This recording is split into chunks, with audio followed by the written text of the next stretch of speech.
Scam 1992 ये series तो हम सब ने देखी और इस सीरीज के बाद हमने ये भी देखा कि हर्षद मेहता कितने बड़े स्कैमर थे। लेकिन क्या आपने कभी ये सोचने की कोशिश की उनकी बैक स्टोरी क्या थी? क्या हर्षद मेहता ने सच में स्कैम किया था या फिर उन्हें सिर्फ फंसाया गया था? क्या हर्षद मेहता की वजह से सच में स्टॉक मार्केट क्रैश हुआ, बूम पर गया, या फिर ये सब फेक था? क्योंकि ज्योति मेहता जो हर्षद मेहता की वाइफ हैं वो कभी भी इस चीज को नहीं मानती हैं। इनफैक्ट 20 साल बाद उन्होंने सारे प्रूफ भी पब्लिक के सामने रख दिए थे। तो इस वीडियो में ना मैं आपको बताने वाली हूँ हर्षद मेहता की स्टोरी के कुछ अनसीन फैक्ट्स जो शायद ही कोई जानता होगा। तो इस वीडियो को एंड तक जरूर देखना और आगे बढ़ने से पहले अगर आप हमारे चैनल पे न्यू हो तो चैनल को सब्सक्राइब करना, बेल आइकन को प्रेस करना बिल्कुल भी मत भूलना। हमें बचपन से ये सिखाया जाता है ना कि हमें दोनों तरफ की स्टोरी सुनकर इंसान को जज करना चाहिए, लेकिन जब इस तरीके की स्कैम्स हमारे सामने आते हैं, कोई हमें बिलीवेबल फैक्ट्स बताता है तो हम बिना बैक स्टोरी जाने उन फैक्ट्स पर बिलीव करते हैं और वही सच मान लेते हैं। लेकिन हमें हमेशा बैक स्टोरी जरूर जाननी चाहिए क्योंकि उसकी वजह से किसी की लाइफ भी डिस्ट्रॉय हो सकती है। अब जब ज्योति मेहता को ये सारे फैक्ट्स सामने रखने थे तो उन्होंने एक वेबसाइट क्रिएट की www.harshadmehta.in और उस पर उन्होंने सारे फेक एलिगेशंस, उसके प्रूफ और सारी स्टोरी अपलोड की और उसके बाद उन्होंने पूरा डेटा जो है पब्लिक कर दिया था। और इसी डेटा से आज मैं आपको सारे फैक्ट्स बताने वाली हूँ। अगर आप चाहो तो आप गूगल पर जाकर इस साइट पर ये सारे फैक्ट्स को पढ़ भी सकते हो और सारे प्रूफ्स को चेक भी कर सकते हो। अब मैंने जैसे कि बोला कि बैक स्टोरी आपको जरूर पता होनी चाहिए, तो इसकी बैक स्टोरी 1991 से ही स्टार्ट हो जाती है। अब ये जो स्कैम हुआ था ना वो 1992 में हुआ था, लेकिन according to Jyoti Mehta it was planned. उन्होंने कभी स्टॉक मार्केट को बूम किया ही नहीं था। अब इसकी स्टार्टिंग कैसे होती है? 1991 में अकॉर्डिंग टू ज्योति मेहता हर्षद मेहता के पास एक कॉल आता है जिसमें सुनील मित्तल जो उस टाइम पर भारतीय टेलीकॉम के प्रमोटर थे, उन्होंने ये बोला कि हर्षद मेहता से उस टाइम के जो प्राइम मिनिस्टर है नरसिम्हा राव, उनसे मीटिंग करना चाहते हैं और उनसे कुछ डिस्कशन करना चाहते हैं। अभी जो कॉल आया था ना वो 2 अप्रैल को आया था। 3 अप्रैल को उन्होंने फ्लाइट पकड़ी और वो न्यू दिल्ली पहुंच गए। 4 अप्रैल को उन्होंने उस टाइम के प्राइम मिनिस्टर नरसिम्हा राव के साथ मीटिंग की। अब इस मीटिंग में सतपाल मित्तल जो कि सुनील मित्तल के फादर थे और उनके पीए सुनील मित्तल, हर्षद मेहता और उनके ब्रदर अश्विन मेहता, ये सब मीटिंग में इन्वॉल्व थे। तो प्राइम मिनिस्टर ने हर्षद मेहता को ये बोला कि उस टाइम पर इंडिया में जो मनी है वो काफी ज्यादा क्राइसिस में चल रही है और इंडिया के पास इतना पैसा नहीं था कि वो अपने इम्पोर्ट बिल्स को पूरा कर पाए। सिर्फ 7 दिन के इम्पोर्ट बिल के पैसे बचे थे, उसके बाद इंडिया के पास 1 रुपया नहीं बचा था और इंडिया की हालत बद से बदतर हो रही थी।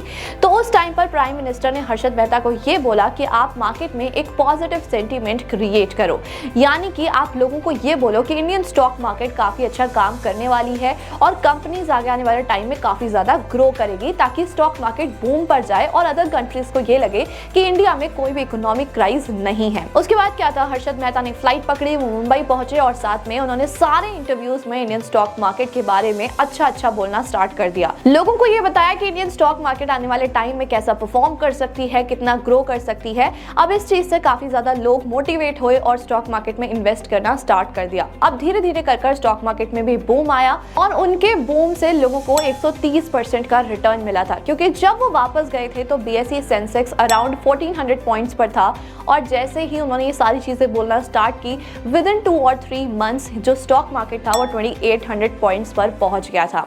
अब इसी तरीके से 1991 तो खत्म हो जाता है। अब आता है scam year 1992। According to Jyoti Mehta 28 फरवरी को उनके घर पर रेड पड़ती है। हर्षद मेहता के ऑफिस में और घर पर जितने भी अवेलेबल शेयर्स थे या फिर कंप्यूटर्स थे सबको सीज कर लिया गया था। उस टाइम पर जो शेयर्स होते थे ना वो पेपर फॉर्म में ही होते थे, तो ना ही वो ट्रेड कर सकते थे, ना वो बाय सेल कर सकते थे और ना ही इन्वेस्ट कर सकते थे। और वो 28 फरवरी से लेकर 29 फरवरी तक रेड चलती रही थी। हालांकि ये रेड तो काफी महीने तक खींची थी, लेकिन ये किया गया था बजट से सिर्फ 1 दिन पहले, यानी कि 29 फरवरी को बजट पेश करा जाना था और 28 फरवरी को ये सारी चीजें सीज कर ली गई थी। अब बजट से पहले का जो दिन होता है ना वो सभी ट्रेडर्स के लिए काफी ज्यादा इंपॉर्टेंट होता है, क्योंकि उस टाइम पर सारे लोग काफी ज्यादा एक्टिव होते हैं और ट्रेड भी करते हैं। अब काफी लोगों को इसमें काफी अच्छा प्रॉफिट भी होता है और लॉस भी फेस करते हैं, बट यस ये ट्रेडर्स के लिए काफी इंपॉर्टेंट डे होता है। अब अगर देखा जाए तो ज्योति मेहता ने ये बोला कि जब ये सारी चीजें सीज थी तो उन्होंने स्टॉक मार्केट को कभी ऊपर किया ही नहीं, क्योंकि उनके पास न कंप्यूटर्स थे, न शेयर्स थे, कुछ भी नहीं था मैनिपुलेट करने के लिए। अब उनका कहना यह है कि जो मार्केट ऊपर गया वो ड्यू टू बजट गया था, यानी कि 29 फरवरी को जब डॉक्टर मनमोहन सिंह ने बजट पेश किया तो उन्होंने काफी अच्छा बजट पेश किया था और साथ में इंडियन इकोनॉमी को ऑल ओवर द वर्ल्ड के लिए ओपन कर दिया था। अब इस बजट के बाद मार्केट में एक अच्छा बूम आया और वो 2800 पॉइंट से अराउंड 4000 पॉइंट्स तक पहुंच गया था।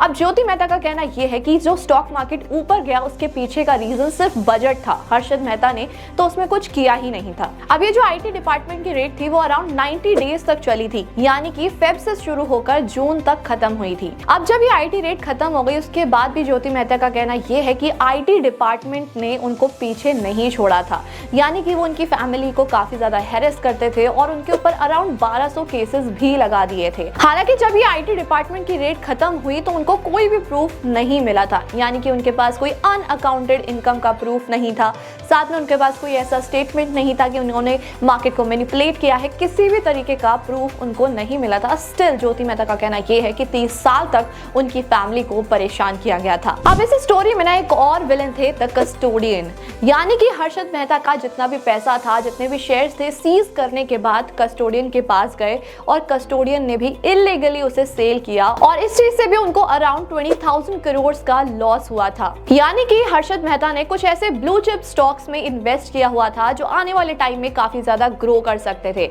लेकिन कस्टोडियन ने क्या किया था कि वो जल्दी जल्दी वेरी लो प्राइस पर, यानी कि बहुत ही खराब प्राइस पर उन्हें सेल किया और वो सारा पैसा इनकम टैक्स और गवर्नमेंट को दे दिया था, जो कि एक लॉ का वायलेशन भी है। लेकिन उसके बाद भी उनके ऊपर कोई भी एक्शन नहीं लिया गया था।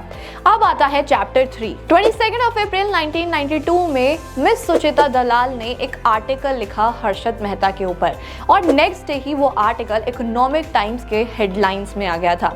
अब उस आर्टिकल में बेसिकली उन्होंने ये लिखा था कि हर्षद मेहता को स्टेट बैंक ऑफ इंडिया को 500 करोड़ रुपए लौटाने चाहिए। उन्होंने नाम तो नहीं लिखा था बट यस उन्हें डिनोट किया था द बिग बुल के नाम से। अब जब ये इकोनॉमिक टाइम्स पर ये पूरा आर्टिकल छपा तो उसके बाद मार्केट में काफी ज्यादा पैनिक क्रिएट हो गया था। वहीं अगर ज्योति मेहता की बात की जाए तो उनका मानना ये है कि 22 अप्रैल यानी कि जब उन्होंने ये आर्टिकल लिखा उस टाइम तक हर्षद मेहता को स्टेट बैंक ऑफ इंडिया को कोई भी पैसा नहीं लौटाना था। हालांकि उनका जो 600 करोड़ का अमाउंट ड्यू था वो पहले ही रीपे कर चुके हैं। स्टेट बैंक ऑफ इंडिया ने भी और उनके प्रमोटर्स ने भी इस पूरी चीज पर रिसर्च की थी और इनफैक्ट उन्होंने एक ओपन स्टेटमेंट दिया था कि कोई भी अमाउंट ड्यू नहीं है और हर्षद मेहता को कोई भी अमाउंट नहीं पे करना है।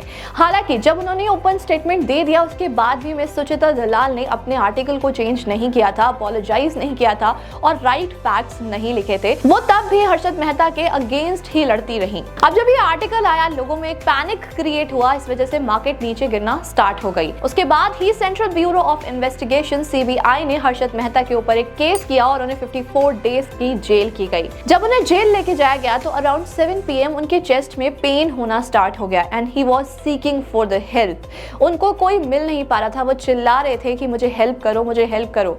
हालांकि जेल के एक डॉक्टर आए भी बट उनके पास मेडिसिन ही नहीं थे क्योंकि वो समझ ही नहीं पा रहे थे एक्चुअली में प्रॉब्लम क्या क्रिएट हो रही है।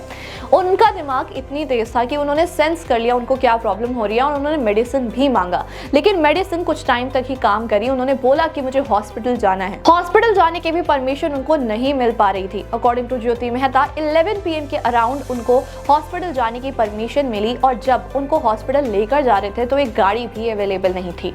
वो वॉक कर यानी कि पैदल हॉस्पिटल तक पहुंचे थे और जैसे ही वो व्हील चेयर पे बैठे around 11 PM he was gone. अब ज्योति मेहता का कहना यह है कि इतनी लापरवाही के बाद भी हॉस्पिटल पर, जेल के सारे सिस्टम पर कोई भी एक्शन नहीं लिया गया था और उनका कहना यह भी है कि जो उनके हस्बैंड के साथ हुआ वो किसी दुश्मन के साथ भी ना हो। उन्होंने लास्ट में यही स्टेटमेंट दिया था कि 1992 में जो क्रैश हुआ था वो हर्षद मेहता की वजह से हुआ ही नहीं था। जब मार्केट में इतना ज्यादा पैनिक क्रिएट हो गया था तो हर कोई स्टॉक्स में से एग्जिट ले रहा था जिसकी वजह से स्टॉक मार्केट इतना नीचे गिरा। फैक्ट उन्होंने ये बोला था कि हर्षद मेहता हमेशा फंडामेंटली स्ट्रॉन्ग स्टॉक्स में इन्वेस्ट करते थे। इसके लिए उन्होंने पूरी टीम भी बनाई हुई थी जो कि अच्छे स्टॉक्स को रिसर्च करते थे और फिर उसमें इन्वेस्ट करते थे। अब इसका भी उन्होंने एक एग्जाम्पल दिया था जो कि अलग अलग पोर्टफोलियोज के थ्रू था। सबसे पहले उन्होंने उनकी मदर का पोर्टफोलियो दिखाया, श्रीमती रसीला मेहता।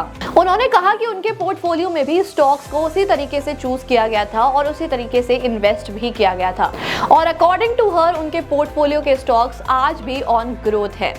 उनका कहना यही था कि ये फेक एलिगेशंस लगाए गए और जब सारी चीजें सामने आ गई, सारे फैक्ट सामने आ गए, कोर्ट ने भी क्लियर कर दिया, उसके बाद मिस सुचिता दलाल ने अपने जो एलिगेशंस थे उन्हें चेंज नहीं किया, उन्होंने जो स्टेटमेंट्स दी थी उन्हें चेंज नहीं किया, जिसकी वजह से मार्केट में कंटिन्यूअस पैनिक रहा और मार्केट क्रैश हो गई। इसके पीछे हर्षद मेहता का कोई भी हाथ नहीं था। सो एट लास्ट सच क्या था वो तो शायद कोई भी नहीं जान पाएगा, लेकिन यस कुछ फैक्ट्स ऐसे थे जो आज मैंने आपके सामने रख दिए। अब आप इस बैक स्टोरी के बारे में क्या सोचते हो? क्या ज्योति मेहता सच कह रही हैं? कमेंट करके जरूर बताना। इस वीडियो को जितना हो सके उतना शेयर कर देना टू स्प्रेड द अवेयरनेस और ऐसी इंफॉर्मेटिव वीडियोस के लिए हमारे चैनल को सब्सक्राइब करना, बेल आइकन को प्रेस करना बिल्कुल भी मत भूलना। Thank you so much.